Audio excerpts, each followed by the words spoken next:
আসসালামু আলাইকুম। আজকের ভিডিওতে আমরা দেখব যে বছর ভিত্তিক যে রিপোর্ট আমাদের সেকশনটি রয়েছে, সে সেকশনটি মূলত কিভাবে কাজ করে। তো এখান থেকে বছর ভিত্তিক রিপোর্ট দেখতে আপনি যেকোনো একটি বছর সিলেক্ট করে দিবেন এবং ওই বছরের আপনার ডিটেল আমার এখানে তেমন ডেটা নাই। সেই জন্য বেশিরভাগই ফাঁকা দেখাচ্ছে। দেখুন আমার ২০২৫ সালের সেপ্টেম্বর মাসে বকেয়া ছিল ১০,০০০ টাকা।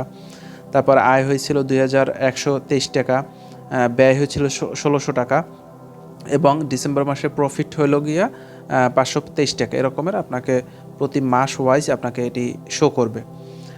তো লস প্রফিট সব কিছুই দেখা যায় এবং ডেটা চাইলে আপনি আপনি চাইলেন যে ২০২৫ সালের ডেটাটি আপনি সেভ করে রাখবেন, সেক্ষেত্রে আপনি সেভ বাটনে প্রেস করলে এটি সেভ হয়ে থাকবে।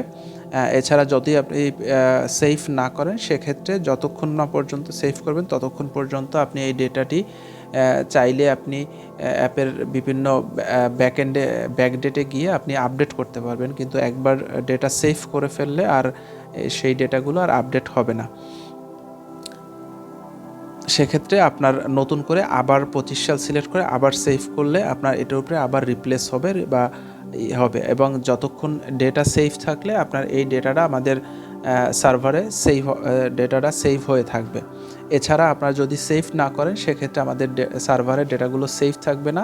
এটা শুধুমাত্র আপনার অ্যাকাউন্টের ভিতরেই থাকবে।